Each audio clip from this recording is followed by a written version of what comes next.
Good morning, everybody. Welcome to today's Reading the Red this Monday morning. And it is going to be a wonderful day. Praise the Lord. The sun is going to shine and it already feels warmer. Matthew chapter 17, verse 11. The disciples come to Jesus and they have a question for him that brings Jesus into a whole new realm. Now, they asked this question because Jesus had been revealing to them the reality of what the end represented. And in verse 17,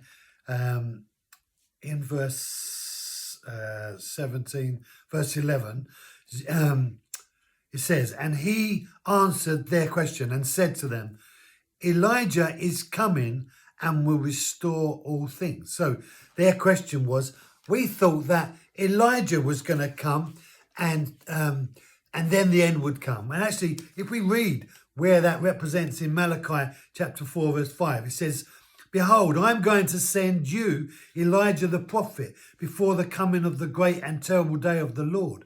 He will restore the hearts of the fathers to the children and the hearts of the children to their fathers, so that I will not come and smite the land with a curse." And so this prophetic revelation that the Jews had grown up with regards to when the Messiah comes, it will come slightly after Elijah returns. And Elijah is the prophet who brings, as it were, the word of the Lord regarding the revelation of the salvation that God was going to bring Israel.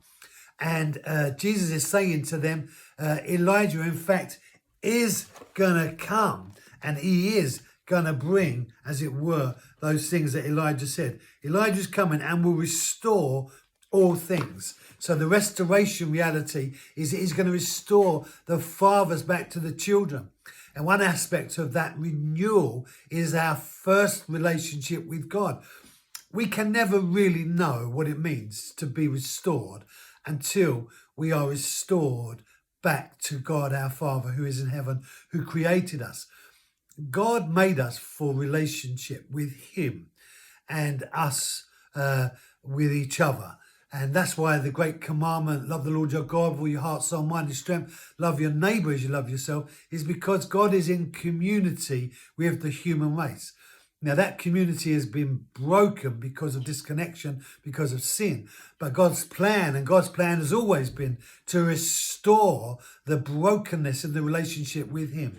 And so as he brings this revelation to Israel on this occasion and says, Elijah is coming, and they say, oh, right, okay. And there's this sense in which Jesus takes them on a story, a journey now. And the next verse, we're going to read something more about that. But just hang there. God has come to restore.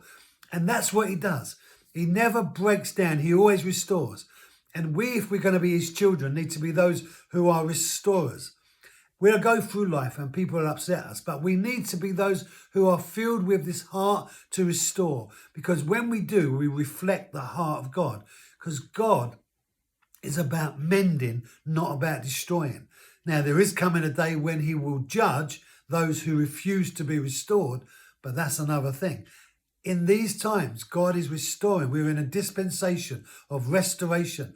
And we need to take full advantage of God's opportunities that he's given us in these days to be restored to him, to other people, and even to ourselves as well. Because so often people are in conflict with themselves and there's a lack of peace and restoration. Monday morning. See you Tuesday. Have a great day. Be blessed.